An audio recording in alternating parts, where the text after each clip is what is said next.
discuss Bhagavad-gītā, 12th chapter, verse number 2, 6, 7, and 8. So first let us recite 12.2.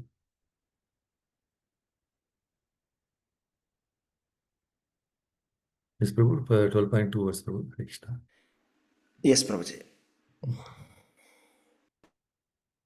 Shri Bhagavan Vacha Maya Vishya Mano Ye Mam Nitya Yukta Upasate Shraddhaya Parayo Petas Te Me Yukta Tamamataha.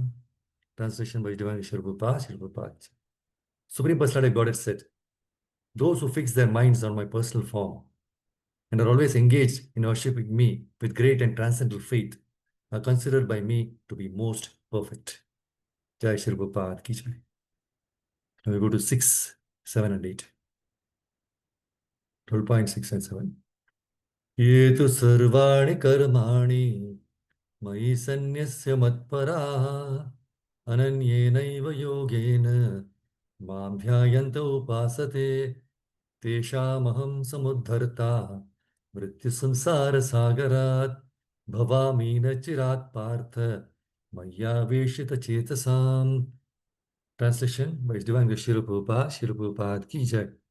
But those who worship me, giving up all their activities unto me, and being devoted to me without deviation, engaged in devotional service, and always meditating upon me, having fixed their minds upon me, O son of Pritha, for them I am the swift deliverer from the ocean of birth and death. 12.8. Mayyeva manadatsva Mayi buddhim niveshaya nivasishyasi mayeva ata urdhvam na samshayah. Translation by Sri Prabhupada. Just fix your mind upon me, the Supreme Personality of Godhead, and engage all your intelligence in me. Thus, you will live in me always without a doubt. Jai Shri Prabhupada ki jai.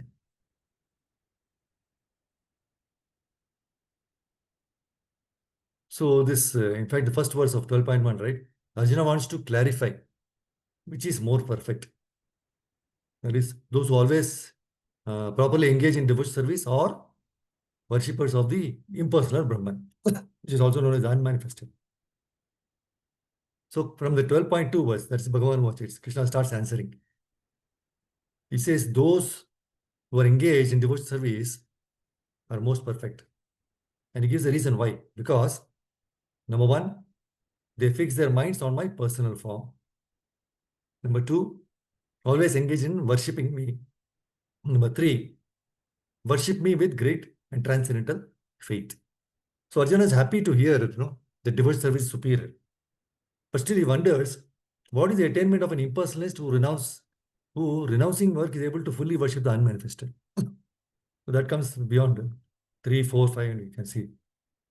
See, the general conception of samadhi is, what do people think of samadhi means? Sitting in at one place and doing meditation. This is what people think of as when somebody speaks about samadhi.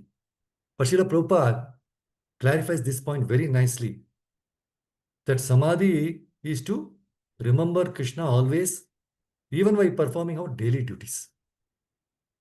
That's what he says, 12.2. Maya Vishya Manu Yemam Nitya Yukta Upasate Shraddhaya Parayo Petas Tema Yukta Tamamataha.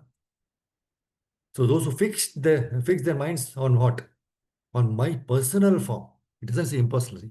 Fix their minds on my personal form. And are always engaged in worshipping me. How? With great and transcendental faith. Those who do this are considered by me to be most perfect. So Prabhupada explains, Maya Veshya Manaha, in the purport very nicely. He says, Maya Veshya Manaha is fixing mind on Krishna. The pure devotee is constantly engaged. Sometimes he chants, sometimes he hears or reads books about Krishna, or sometimes he cooks prasadam, or goes to the marketplace to purchase something for Krishna, or sometimes he washes the temple or the dishes. So whatever he does, he does not let even a single moment pass without devoting his activities to Krishna. And Prabhupada says such action is in full samadhi. Always acting in with absorption in Krishna. So the words full samadhi mentioned by Srila Prabhupada in this purport is worth meditating. Prabhupada very clearly explains the meaning of Maya Veshamana, right, as samadhi, by dedicating all our activities to Krishna. And Srila Prabhupada has shown by his personal example how to think about Krishna and fix our mind upon him constantly. Prabhupada himself wrote over 80 books about Krishna. And besides establishing this wonderful worldwide Hare Krishna movement, he introduced the elegant, wonderful deity worship of Radha and Krishna, Rath Yatra festival of Lord Jagannath all over the world, Janmashtami festivals, Harinam Sankirtan, Prasadam distribution, Gurukula, farm communities, so many other projects. He was constantly engaged in Krishna consciousness and provide all the ways and means for the common people to take benefit of more and more association of devotees by all these activities, which I just see. He made suitable arrangements to engage all the devotees in Krishna conscious activities. He is truly a father, right? Eternal well-wisher, who has made arrangements for upcoming innumerable generations to come. So similarly, Bhaktivedanta Thakur, he had lived his entire life by fixing his mind on Krishna 24/7. Bhaktivedanta Thakur used to sleep only for 3 hours daily. He used to spend about 8.5 hours in writing. He wrote about 100 authorized spiritual books in his entire lifetime. 4.5 hours were dedicated for chanting and studying scriptures. And being in Grahastha ashram for most part of his life, Bhaktivedanta Thakur worked for 6 hours as a High Court judge. See, today we see many people saying that they are busy due to so many reasons. But here we see a High Court judge dedicating 90% of his time to Krishna, right? In spite of being in Grahastha ashram. My Guru Maharaj always says, one should have a broomstick in one hand and Bhagavatam in another. In this way, we do our materialist duties meticulously and also dedicate our activity to Krishna. See, all the acharyas have lived their life as per Krishna's instructions in Bhagavad-gītā. That is why they were so dear to Krishna and were able to accomplish so much in such a less time. If we try even 1% of whatever our acharyas have done in their entire lifetime, then it can be called a success in our life. Krishna is Bhavagrahi Janardana. He looks at the bhava with which we perform the service and not just the service alone. See, Krishna doesn't see what food is offered to him, but Krishna is pleased with the feelings with which we offer him. So whatever activity do we do, be it office work, working on computer or doing a teaching job, right? Any administrative job, cleaning house, all the household chores which we do, if we do it with a feeling to please Krishna, then we can also be in full samadhi, which in turn will give eternal happiness. Activities in Krishna consciousness gives everlasting peace and happiness. Very important point. Activities in Krishna consciousness, it will give you everlasting peace and happiness. This is what we want, peace and happiness. Right? So we should pray at the lotus feet of Guru, Prabhupada and Krishna, right? That we get the conviction that of fixing our mind constantly on the Lord Krishna, right? By engaging ourselves in devotional service. See, in this 12th chapter of Bhagavad Gita, which is entitled Devotional Service. In fact, this is the first chapter we should read and in fact memorize the 20 verses are there. First version, we should be thorough in this chapter.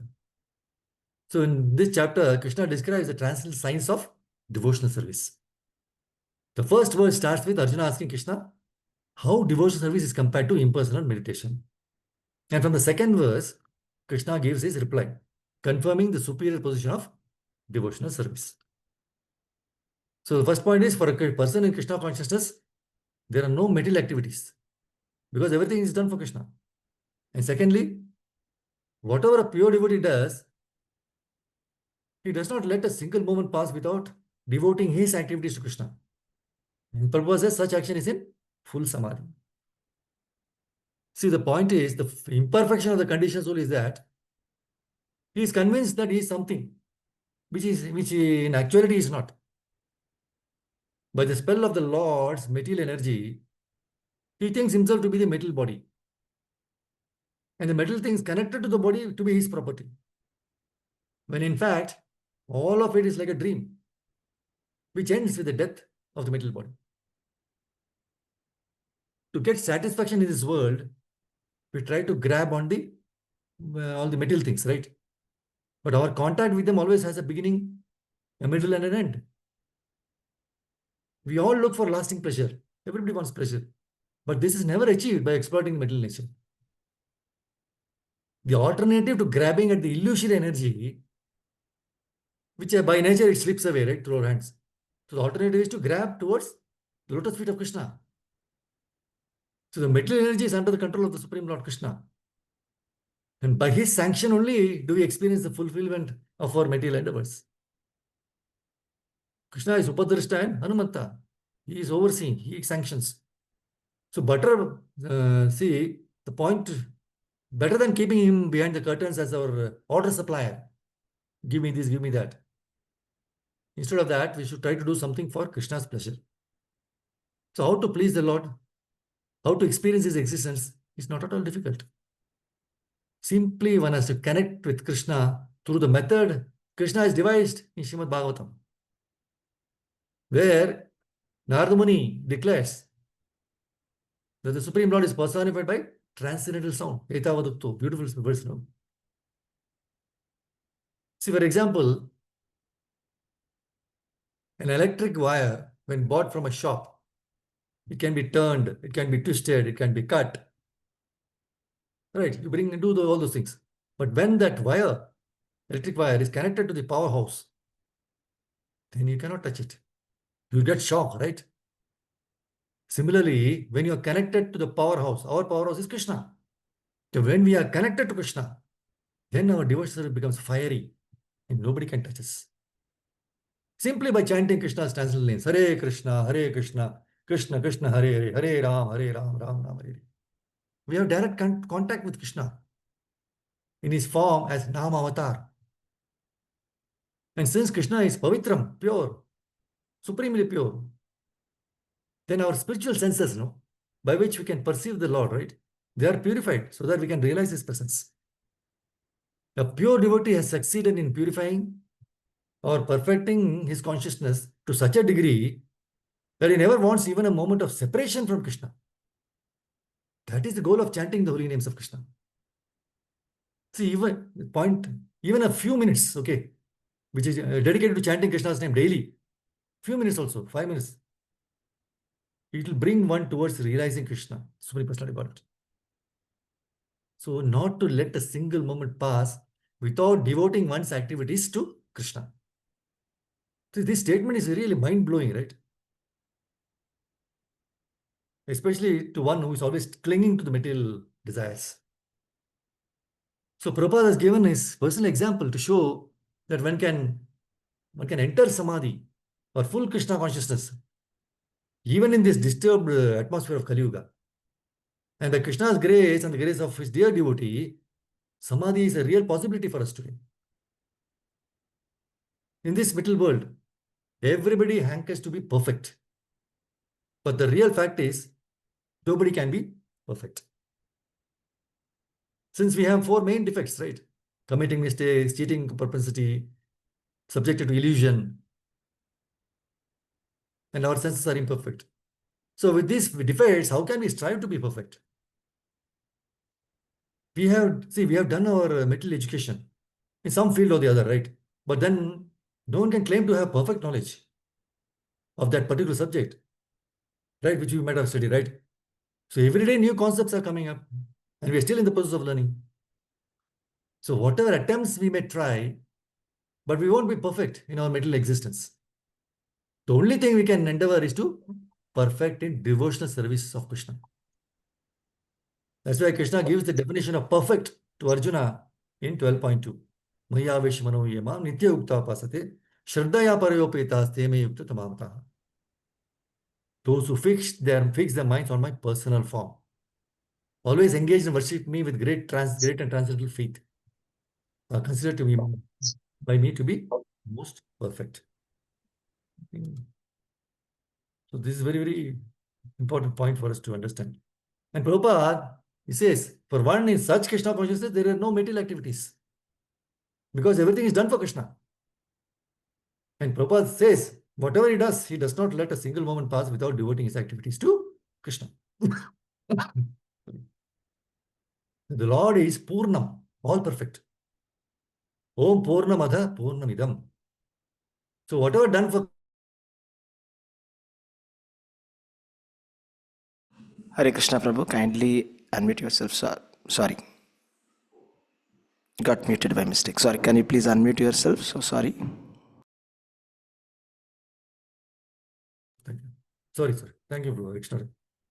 So Prabhupada says, no, for one in such Krishna consciousness, there are no material activities. Because everything is done for Krishna.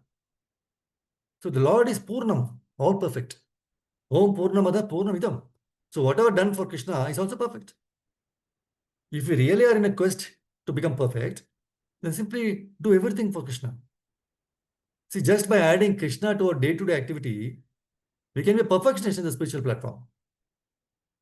Being engaged in loving devotional service under the guidance of our spiritual master, simply by offering obeisances unto the deity, simply by hearing and chanting glories of the Lord, and simply by eating the remnants of foodstuffs offered to the Lord, we can realize that nothing is more perfect than being under the lotus feet of Krishna.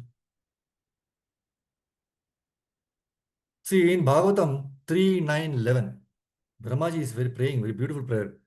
Tvam bhakti yoga paribhavita hrit saroja aseshu te kshita pato nanunata pumsam yadhyadhiyata urugaya vibhayavanti tattad vapu pranayase sadanugrahaya. Oh my Lord, your devotees can see you through the ears by the process of bona fide hearing, and thus their hearts become cleansed, and you take your seat there. You are so merciful to your devotees that you manifest yourself in the particular eternal form of transcendence in which they always think of you. So this verse reminds of Prahlad Maharaj. See, Prahlad Maharaj has seen the Krishna through the process of hearing, right from the womb of his mother. From whom? From the bona fide Guru, Narad Muni. So his heart became cleansed, and the Lord was seated in his heart. He was constantly remembering Krishna. So Prabhupada translates paribhavita as being 100% engaged. That is why Prahlad Maharaj is known as Smaranam, remembering. Prabhupada says in the purport, the statement here that the Lord manifests himself before the devotee in the form in which the devotee likes to worship him indicates that the Lord becomes subordinate to the desire of the devotee. So much so that he manifests his particular form as the devotee demands.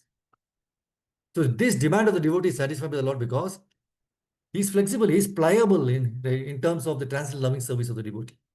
That word pliable, flexible.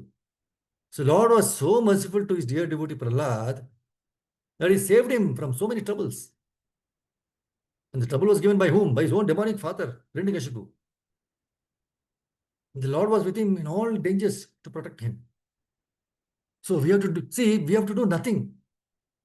We have to do nothing but remember Krishna always and rely on him with full faith always.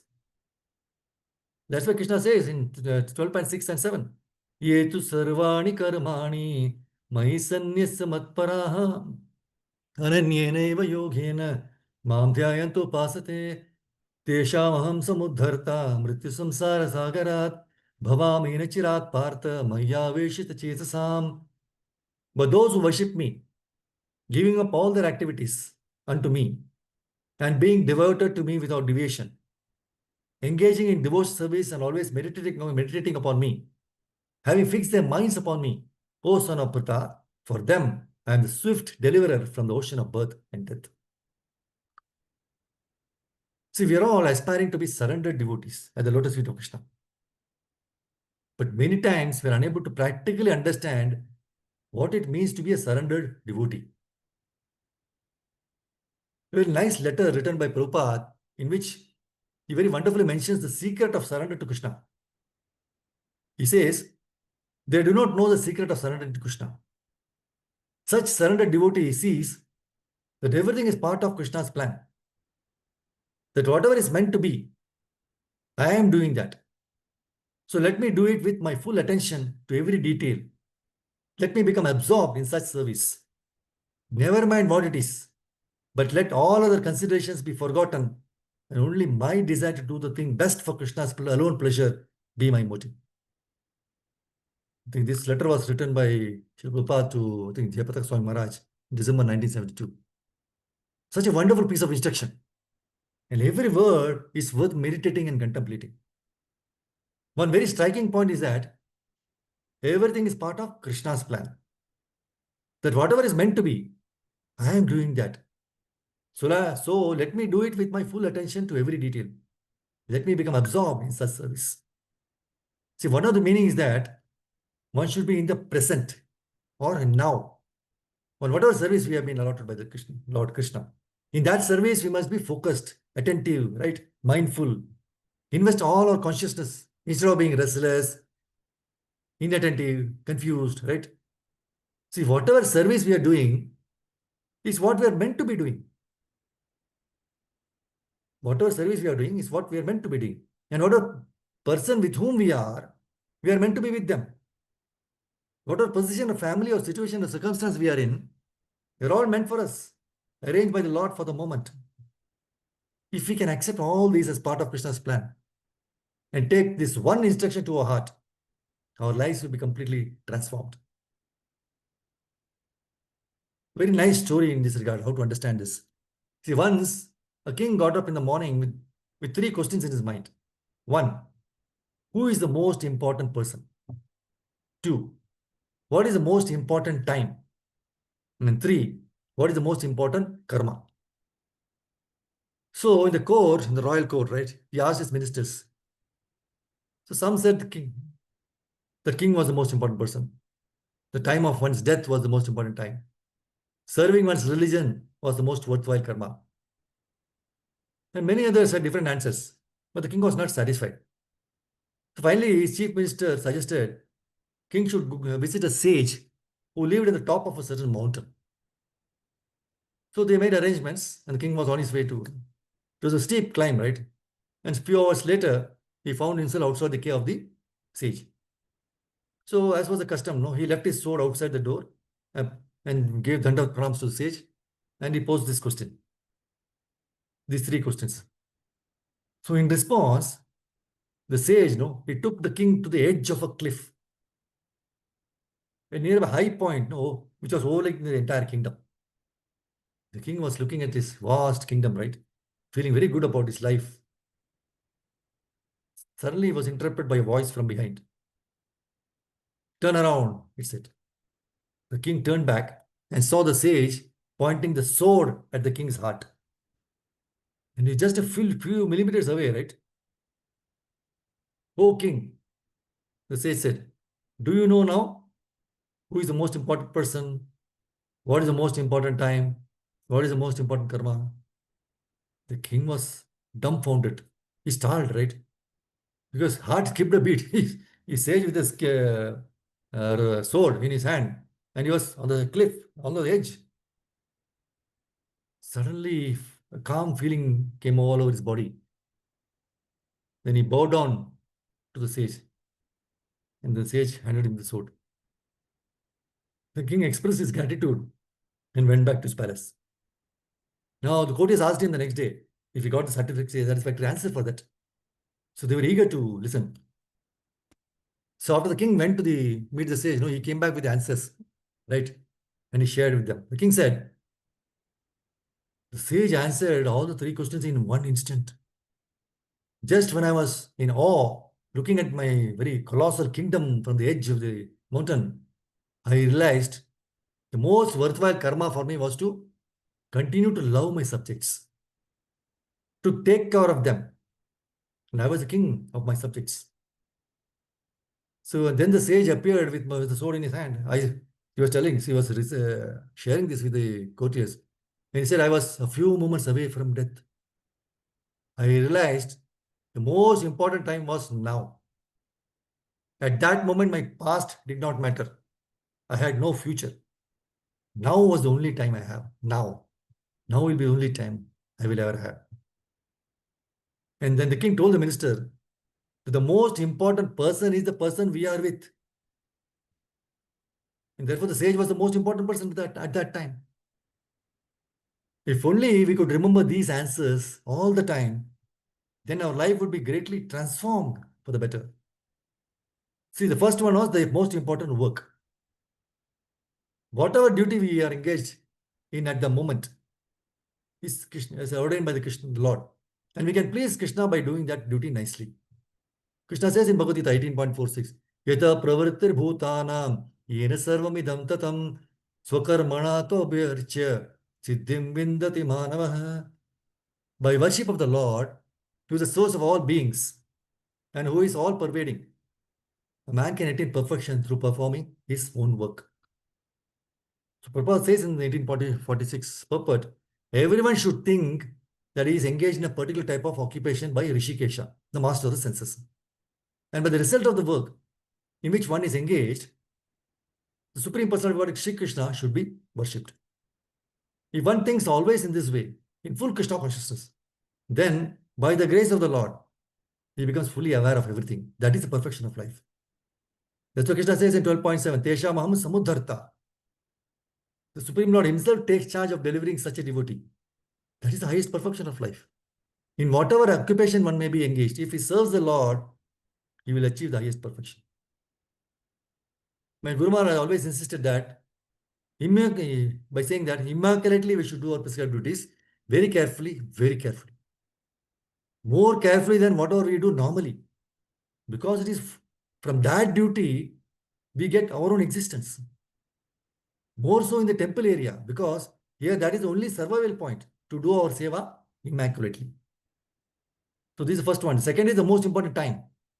Undoubtedly now, or the present moment is the most important time. Most important moment. We are all hearing Bhagavad-gītā just now. This is the most important. This is the only moment we can act in, right?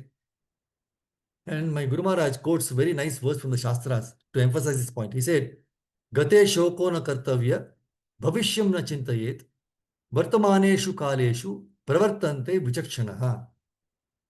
Those who are wise don't lament about the past, nor be anxious about the future. They live in the present and live it best. Past is always past. Those who behave thinking of the past, they are haunted by ghosts, bhoot, right? So we should remember that it is not very easy to see living in it, right? Anytime anyone will die. So this thought would help us to improve our behavior, to be humble and kind. So today is given by the mercy of Krishna. Make the best use of it. He has given you this wonderful body with organs functioning properly. Blood circulation in the body is liquid mercy of Krishna. So why is he giving these things? These are not for you to be arrogant. You are incapable of creating even a small object. So you cannot dare to be arrogant. Be always thankful to Krishna and Prabhupada. And this humility will help you run away from the pains of the past. Brooding over the past is against devotional service. These are the instructions given by the Guru Maharaj. The third is the most important person. The person we are with now, at the moment, is the most important person. Maybe you are with your parents, with your children, wife, or your boss. So when we give our soul attention, this is very important. Please hear carefully. When we give our soul attention to the person we are dealing with, we boost their self-esteem. We make them feel important, loved and cared and respected. So by behaving in a pleasing manner, we help improve the health of the other person and also ours. If you respect someone, the person to whom you give respect will gain in health. And you also will gain health. By respecting others, you become happy and he also becomes happy. On the contrary, if you disrespect anybody, he loses health and you also lose the health. So do you want to lose the health or increase the health? Choice is yours. And if you want to increase, you have to give respect to everybody and don't expect respect from others. Meeting a living entity is like rebirth. Vartamano punar bhavaha. See, we are always contaminated with the modes of middle nature, such that we are not able to smile. Smiling is a big austerity nowadays. A cow is not coming to you. A dog is not coming to you. It's only a human being coming to you. I mean, why not you give a smile and speak a few pleasing words?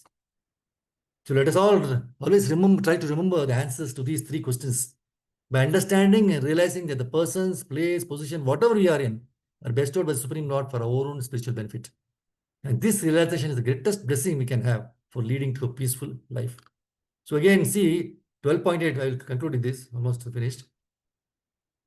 The same 12 point, Mai eva manadasva, Mai buddhi nimeshya, nivasishis Mai eva atha urdhvam samshya. Krishna says a similar kind of message in the 8.7 also. Tasmat sarveshu kaleshu mam anusmara vidyudhyacha, Mai arpita mano buddhir mam evashya sasamshya. So, therefore, Arjuna, you should always think of me in the form of Krishna. Same time, carry out your prescribed duty of fighting.